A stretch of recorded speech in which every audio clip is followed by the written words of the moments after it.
Bonjour, je m'appelle Anfissa et je suis formatrice et thérapeute en soins holistiques, en présentiel à Gradignan près de Bordeaux et à distance. Je suis aussi l'autrice d'une formation en ligne Comment créer son bracelet chemin de vie. Dans ce podcast, moi-même et d'autres thérapeutes que j'invite, partageons notre expérience, nos difficultés et nos victoires que nous rencontrons au quotidien dans nos métiers. Ma mission est de vous guider pour éclore et rayonner votre soi intérieur. Bonne écoute! Bonjour mes chers thérapeutes et ceux qui souhaitent le devenir. Aujourd'hui, cet épisode n'est pas comme les autres. Je n'ai pas de notes comme d'habitude devant moi. J'ai juste pris des questions qu'on m'a posées et je vous réponds comme j'ai répondu à ces personnes-là.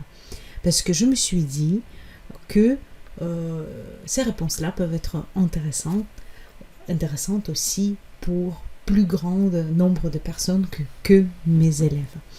Donc, je m'adresse à vous en toute humilité, comme je m'adresse pendant mes formations. Le texte n'est pas préparé, donc forcément en étant une étrangère, je fais des erreurs, mais ça vous connaissez.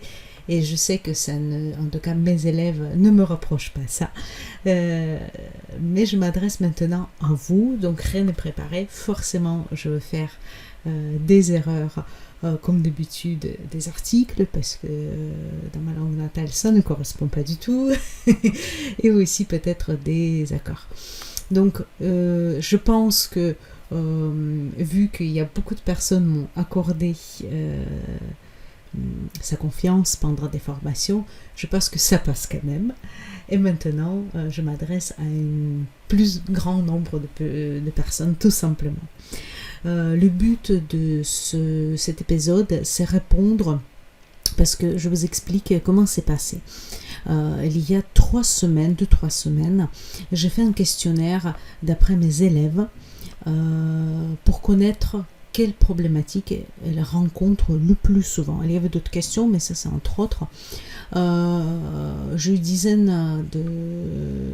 J'ai interviewé une dizaine de personnes pour connaître qu'est-ce qui leur pose problème. À quoi ça sert pour moi? Tout simplement que quand je prépare les contenus, les newsletters, ou quand je les laisse les messages dans les groupes, ou tout simplement je prépare ce podcast, que je parle des thèmes qu'intéressent les personnes ou qui sont installées déjà ou qui sont en train de s'installer et qui préparent tout simplement leur projet ou qui rêvent tout simplement de faire ça. Donc il n'y aura pas 50 000 questions, mais il y aura quand même quelques questions et je vous apporte mes réponses comme j'ai fait pendant les interviews. Alors, donc, ce sont des réponses qui sont assez courtes parce que chaque question peut être un thème de podcast et certains, je vais prendre justement et je vais enregistrer les podcasts sur chaque thématique. Mais avant que je le fais ça, parce que vous savez que ce podcast sort une fois par 15 jours, donc ça veut dire 2 fois par mois, ça va être un peu plus long. Et pour vous apporter des réponses le plus rapidement possible, j'ai décidé d'enregistrer cet épisode. Donc c'est simple, je lis la question et je réponds en direct. Et si ça peut vous servir. Aussi, c'est une invitation pour vous de me poser des questions et je répondrai par le biais du podcast. Comme ça, le plus grand nombre de personnes peuvent en profiter. Alors, donc, première question. C'était même pas une question, mais quel est le plus gros problème ou frustration que tu rencontres concernant ton projet? Donc, première personne m'a répondu manque d'expérience. Manque d'expérience, je vous invite pour travailler là-dessus et d'ailleurs je vais tout de suite rebondir avec une autre question qui m'était posée assez régulièrement, c'est tout simplement le syndrome d'imposteur et la question j'ai besoin de preuves, j'ai besoin tout simplement que me dit que ça marche et que pour être sûr que mes actions apportent une solution, tout simplement. Alors donc, il y a plusieurs solutions, bien sûr, mais ce que je vous conseille, par quoi commencer, c'est tout simplement vous trouver des modèles. Par exemple, vous êtes dans les soins énergétiques, ou vous êtes naturopathe, ou réflexologue plantaire, peu importe, masseuse, peu importe. Vous demandez les personnes qui souhaitent devenir vos modèles. De toute façon, vous avez déjà un diplôme, un certificat, donc vous pouvez très bien exercer. Vous connaissez qu'est-ce qu'il ne faut pas faire, donc il n'y a aucun risque pour la personne. Vous allez être peut-être un peu lent, peut-être pas sûr de vous, mais peu importe, vous allez apporter la solution. Parfois peut-être regarder vos notes. De toute façon, les modèles, ils savent qu'ils sont des modèles. Et il y a deux possibilités. Ou vous faites ça gracieusement, tout simplement, ça vous apporte une expérience, ou vous faites ça avec un petit tarif, surtout si vous devez vous déplacer. Parce que souvent, aussi, ils disent oui, mais moi, je n'ai pas encore un endroit. Ce n'est pas grave, dans ce cas-là, vous proposez faire du domicile et dans ce cas-là, vous pouvez effectivement facturer l'essence pour se déplacer. C'est tout à fait honnête et de toute façon, la personne, elle bénéficie en soins d'un professionnel, même au début de sa carrière, mais qui a déjà un certificat ou qui doit passer à la certification assez rapidement pour certains métiers et qui a déjà de l'expérience, en tout cas, elle s'est entraînée pendant la formation. C'est tout à fait normal si vous proposez vos services et que vous demandez une petite rémunération parce que la personne bénéficie quand même une séance qui coûte souvent 50, 60, 70 euros. Donc pour travailler manque d'expérience, pour travailler le syndrome d'imposteur, le meilleur c'est d'avoir ces modèles, comme elles disent les cobayes, j'aime pas ce mot, mais c'est bien sûr en rigolant, c'est vraiment des modèles sur lesquels vous allez vous entraîner et c'est en retour, ils doivent vous donner leur ressenti. Et ça, c'est la meilleure chose à faire, sincèrement. Donc, il ne faut pas que ça soit un frein pour vous. Pas de place, pas d'endroit, déplacé chez les gens. Je sais que c'est pas pour certains c'est pénible, mais c'est mieux de commencer par quelque chose. Je sais de quoi je parle, je travaillais plusieurs années à domicile, que rien faire et dire qu'il me manque d'expérience ou que j'ai un syndrome d'imposteur. J'ai dit toujours, il faut toujours agir, faire des actions.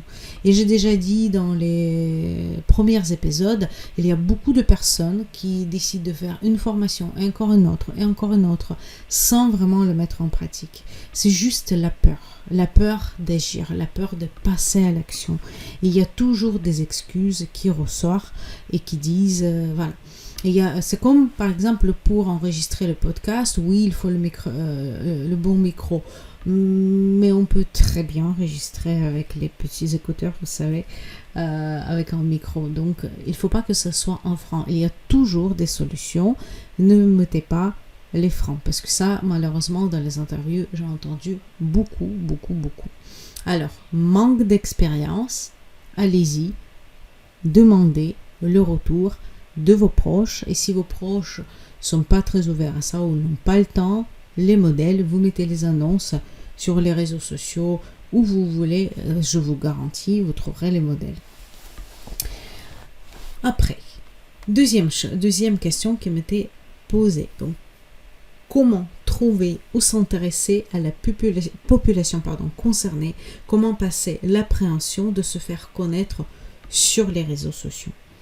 Là, la réponse que j'ai donnée, tout simplement, c'est faire petit à petit, les bébés pas, les petits pas.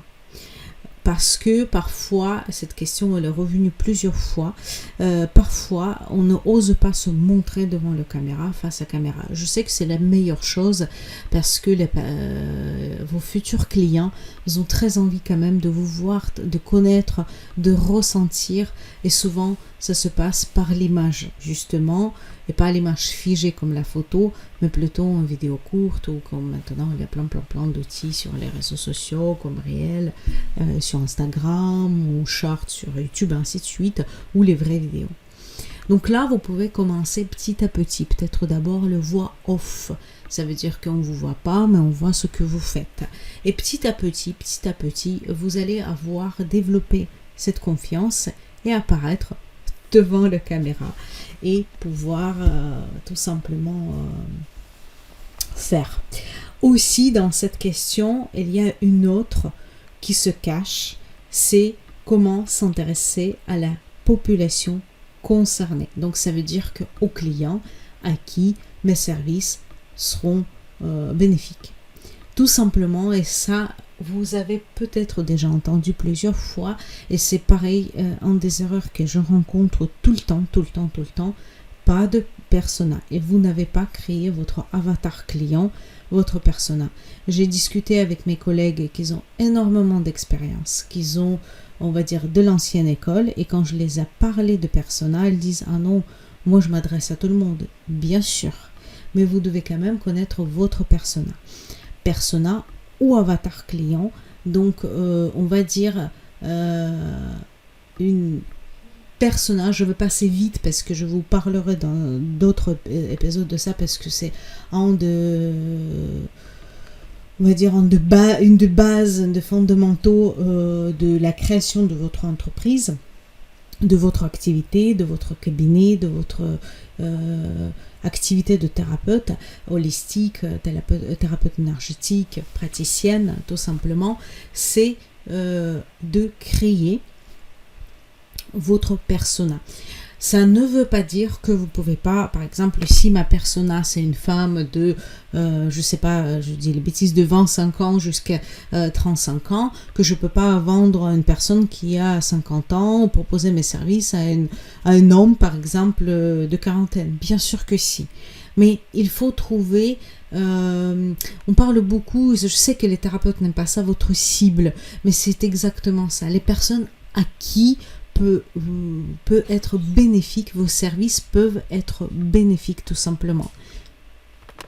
Les personnes qui peuvent vraiment recevoir vos services, et pour eux c'était la meilleure des choses qui peut leur arriver. Il faut que vous connaissez à qui vous vous adressez, quelle est la problématique, pourquoi vous êtes là. Vous ne pouvez pas aider à tout le monde, c'est juste pas possible, c'est très très large et vous vous perdez, surtout au début. Mais bien sûr que si je ne m'adresse pas aux enfants, et si maman m'appelle et explique la situation et je me sens capable, je me sens vraiment bien pour travailler avec des enfants, je ne les dirai pas non. Et ça m'arrivait déjà, même si vous allez sur mon site, ce n'est pas du tout marqué que mon activité elle est tournée vers les enfants. Et j'ai déjà consulté les enfants, c'est super bien passé. Donc juste pour vous dire que votre persona, votre avatar client, votre cliente cible doit être définie. Et c'est vraiment quand vous écrivez sa biographie, elle a un prénom imaginaire, elle a un âge, elle a tout simplement il a ses habitudes, il a ses intérêts, et ainsi de suite. On parlera un peu plus, mais ne négligez pas, s'il vous plaît, cette étape-là, parce que dans toutes les personnes que j'ai consultées, ils ont négligé cette étape-là, et donc persona n'était pas du tout défini. Et je trouve c'est bien dommage, et il passe à côté d'une chose très intéressante. Bien sûr, on est tous uniques, ce n'est pas la question. Mais par contre, par exemple, pour moi, le persona, c'est un thérapeute, une personne qui veut s'installer en tant que thérapeute holistique, une praticienne de bien-être. Et bien entendu, si vous êtes juste curieuse et vous écoutez mon podcast, il n'y a pas de souci. Par contre, j'aborde les questions qui peuvent intéresser les personnes qui sont en train de s'installer ou qui sont installées depuis peu ou qui sont installés depuis un moment mais ils ont encore des difficultés. Donc vous voyez, c'est ça ma cliente cible, ce sont des thérapeutes holistiques, peu importe leur métier vraiment, que ce soit les naturopathes, que ce soit des massothérapeutes, que ce soit praticiens Reiki, Lao-Chi ou autres, peu importe, et ils ont toujours le plus souvent les mêmes problématiques. c'est souvent pas avec votre métier que vous avez des problématiques. Vous avez des problématiques plutôt la communication, côté juridique. Vous avez également les problématiques de proposer vos services, d'avoir cette image, de manque de confiance, ainsi de suite. Mais c'est pas, vous savez très bien comment faire votre protocole. C'est pas ça. Donc c'est pour ça que ça, c'est ma cliente cible. C'est tout simplement ma persona. Si vous voulez, il n'y a rien de péjoratif dedans. C'est super important de la connaître, à qui vous vous adressez. Et puis, c'est comme ça que vous allez savoir. Souvent, d'ailleurs, le persona, c'est notre ancien nous aussi. Comment on était avant. Donc, encore une question à la communication, j'ai répondu un tout petit peu, mais surtout, bien sûr, dans votre communication, vous vous adressez à votre persona. La communication, les réseaux sociaux, vous choisissez un ou deux maximum réseaux sociaux, tout simplement pour ne pas se déparpiller. Et en fonction, quand vous connaissez votre cliente cible, son âge, vous connaissez sur quel réseau social elle est plus présente. Ça veut dire que s'il a 50 ans, il y a très peu de chances qu'elle sera sur Instagram. Si par exemple vous vous adressez aux professionnels, c'est peut-être LinkedIn. Si vous vous adressez aux jeunes femmes, ça peut être effectivement TikTok. Si vous vous adressez à personne par exemple vers 35 ans, il y a beaucoup de chances que ça sera Instagram, et ainsi de suite, et ainsi de suite. Donc la communication, elle est toujours adaptée. J'entends beaucoup, vous savez, il y a une publicité qui passe sur Instagram, ne faites pas les cartes de visite. Si quand même, les cartes de visite, ça fait partie. Combien de fois on m'a demandé mes coordonnées, je ne veux pas l'écrire sur un feuille de papier. Bien sûr, c'est beaucoup plus professionnel de donner une carte de visite, mais il ne faut pas compter ça comme une sorte d'outil de communication principale. Mais vous êtes presque obligé d'avoir des cartes de visite. Il y a des personnes qui envoient des cartes visite dématérialisées. Je suis aussi pour la planète et j'ai rien contre ça, mais maintenant vous pouvez faire sur les papiers recyclés, ainsi de suite. Moi, sincèrement, le nombre de fois que m'ont envoyé les SMS avec leur carte de visite, malheureusement, quand je nettoyais mon téléphone, je les supprimais tout simplement. Donc, carte de visite, c'est important. Mais c'est pareil, je passe vite sur les différents types de communication pour après vous faire un vrai podcast. Alors, donc, carte de visite avec proposition, ça peut être les fleurs, par exemple, mais pas dans les boîtes à lettres, malheureusement, ça ne marche pas. Il y a le retour, vous savez, il y a les statistiques d'après les cabinets de marketing, et entre 2-3% de retour, et encore s'il y a le carotte au bout, ça veut dire que s'il y a une remise ou quelque chose. Donc, carte de visite, oui. Réseaux sociaux, oui. Votre site, oui. Google Business, oui. Donc, je ne m'arrête pas là. Vous pouvez tout simplement taper qu'est-ce que c'est Google Business, votre page, tout simplement, votre page d'identification, et créer un votre page locale, Google Local, je crois qu'elle s'appelle maintenant.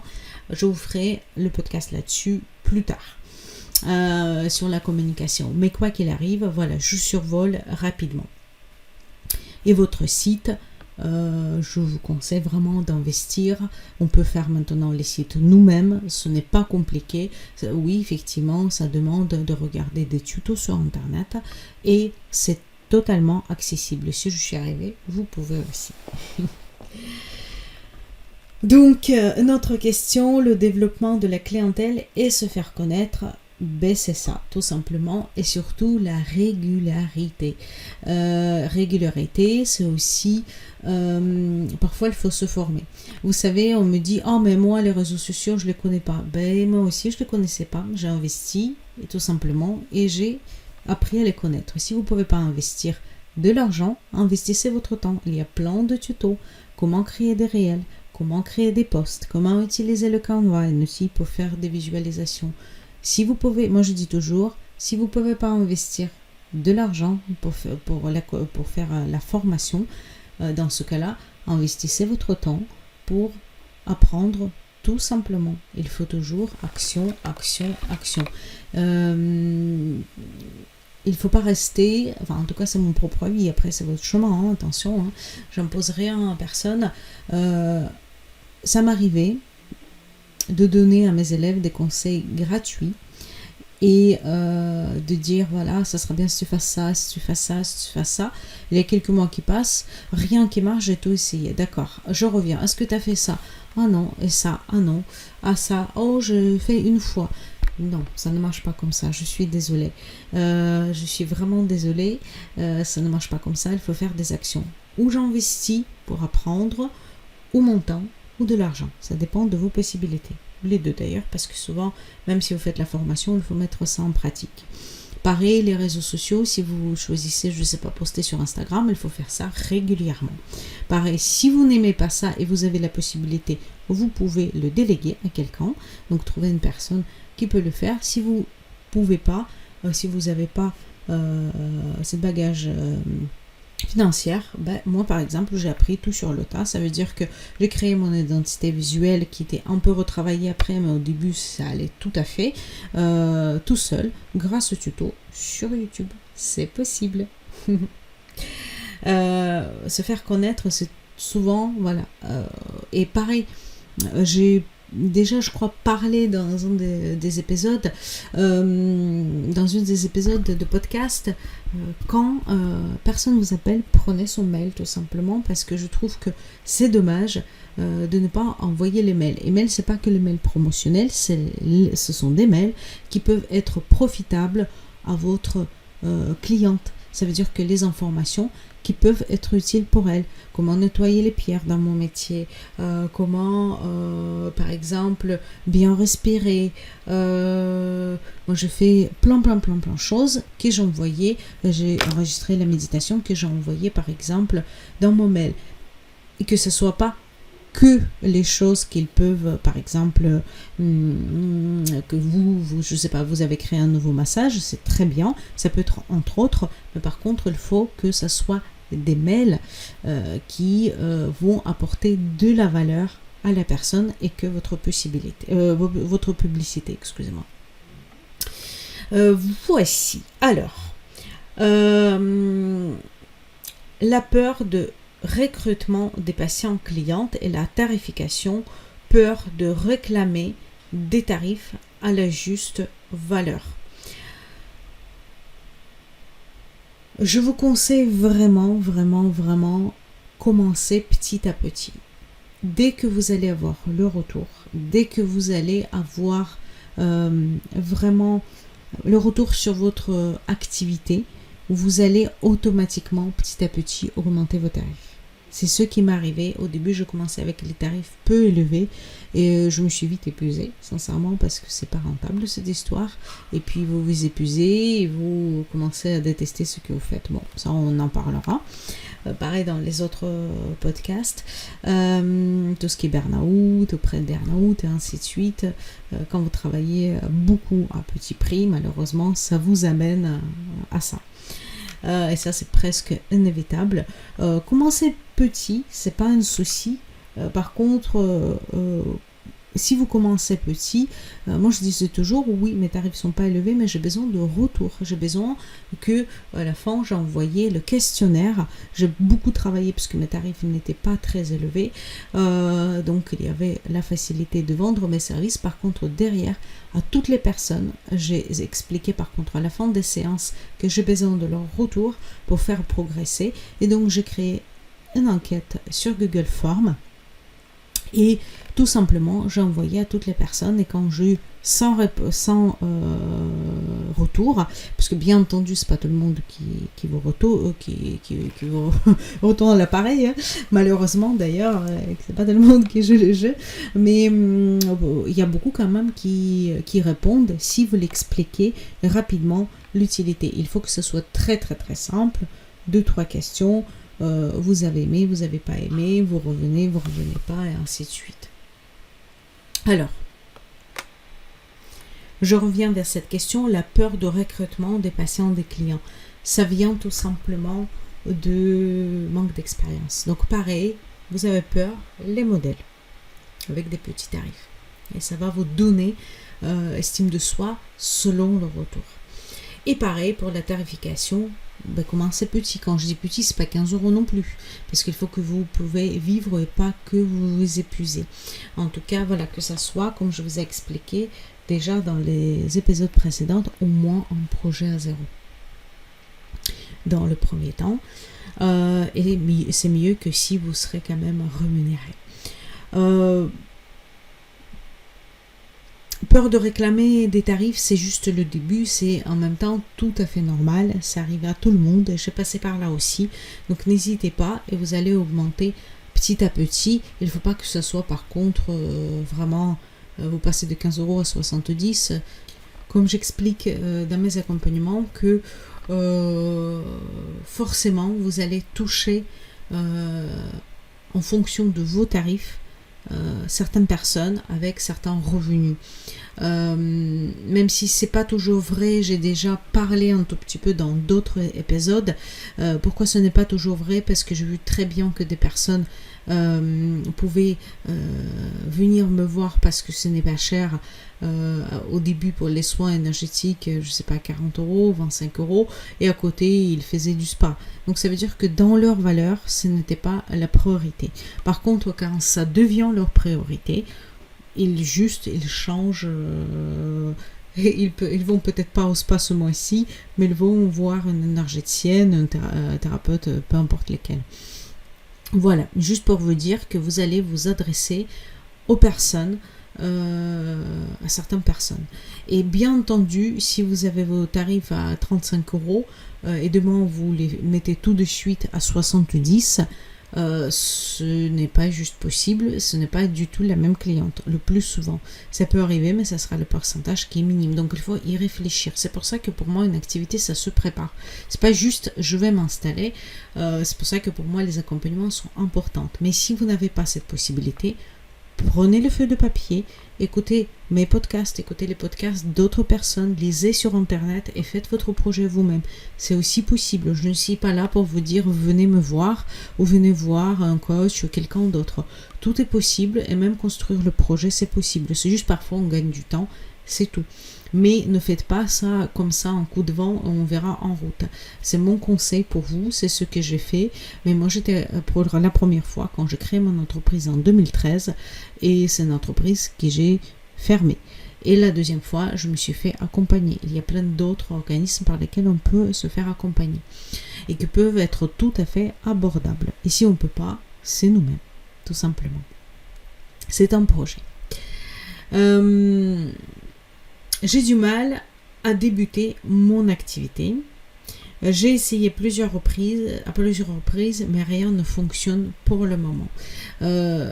Ici, par contre, il faut plus de travail, parce que je me rappelle cette interview, il faut faire le travail, en définir les plages d'horaire pendant lesquelles vous allez travailler pour votre activité, pas dans votre entreprise, pas dans votre métier, pas masser, pas faire des massages, pas faire des soins, mais vraiment travailler la communication. Je programme mes posts sur Facebook, sur Instagram, sur LinkedIn. Je prépare mon site. Je ne sais pas, je prépare mes cartes de visite. Je m'inscris dans les annuaires.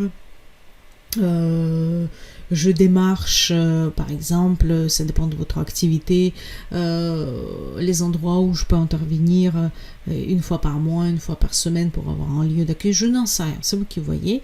Je démarche des personnes pour se faire connaître, mais ce sont vraiment des plages d'horaires par semaine. C'est pas juste, je mets ma carte, je fais une publication sur Instagram et j'ai plein de clients qui m'appellent. Ça ne marche pas comme ça. Donc définir des plages d'horaire et normalement même pour des personnes qui sont déjà de la clientèle, une fois par semaine, au minimum 2 heures, il faut travailler effectivement, mettre la casquette de chef d'entreprise, même si vous êtes juste masseuse, vous êtes un chef d'entreprise. Attention, il n'y a rien de péjoratif, j'ai pris exprès cet exemple parce que c'est mon métier. Je ne masse plus maintenant, je suis une formatrice soins énergétiques et massage, mais à l'époque, j'ai massé et j'étais c'est pour ça que je disais juste, parce que c'était mon métier. Il n'y a rien de péjoratif, parce que c'est un métier qui apporte énormément de bien et énormément de relaxation et se permet de reconnecter à son corps. Donc, quand je dis juste, ce n'est pas du tout mal. C'est pour ça que voilà, je choisis ce métier. Je me permets de parler de moi tout simplement. Donc, par conséquent, ce que je vous conseille, c'est vraiment définir les plages d'horaire où vous allez travailler pour développer votre activité. Je ne me sens pas légitime, pas de lieu pour recevoir les personnes, pas d'entreprise pour être légal. Là par contre, créer une entreprise, c'est très très simple, c'est gratuit, micro-entreprise je parle, donc vous n'avez, à part, enfin gratuit oui, vous êtes obligé de... tout simplement d'avoir une assurance pro, mais sincèrement ce n'est pas quelque chose qui coûte extrêmement cher. Là maintenant j'ai la prévoyance, j'ai autre chose, mais si vous débutez, je ne veux pas faire la publicité pour une des compagnies, mais si vous faites les appels, vous trouverez ce qui est moins cher mais qui a des bonnes protections. Moi c'était style 7 euros par mois ou quelque chose comme ça, ou 70 euros, même si ça a augmenté, ça doit être 75 maintenant par an. Donc vous voyez, c'est pas non plus, après ça dépend des métiers, je veux bien, mais ce n'est pas quelque chose extraordinaire. Assurance obligatoire, donc RS Pro, responsabilité civile professionnelle. Donc créez votre entreprise, même si au début vous gagnez 0, vous déclarez 0, vous ne payez pas d'impôts, mais au moins vous vous sentez légal et légitime. D'ailleurs, quand vous allez faire votre déclaration, déjà vous allez franchir la première pas pour se sentir tout simplement plus légitime. Pour recevoir les personnes, faites à domicile. Louez le cabinet juste une fois par mois, une fois par semaine, ou pour quelques heures, ça existe aussi. En tout cas sur Bordeaux, il y a les coworking pour les thérapeutes. Il y a également les endroits où vous pouvez payer le pourcentage. Il existe aussi, si tout simplement vous intervenez chez les gens à domicile. C'est possible aussi. Il ne faut pas rester dans le rôle d'une victime. C'est tout à fait possible. Donc, j'ai fini pour les questions parce qu'après, c'était à peu près les mêmes choses qui revenaient tout le temps. Si vous avez d'autres questions, n'hésitez surtout pas. Vous pouvez très bien de m'écrire ou sur la partie contact de mon site rééquilibrant.fr ou tout simplement m'envoyer un message sur Instagram et je ferai encore ou FAQ, donc les réponses à vos questions ou tout simplement un épisode de podcast si c'est un thème complet. Voici pour aujourd'hui. Je vous souhaite une belle semaine et une belle journée, une belle soirée selon votre heure d'écoute. À bientôt.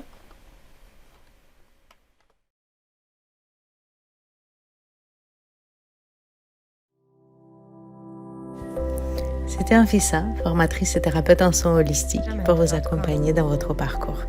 Je vous embrasse et je vous dis à bientôt.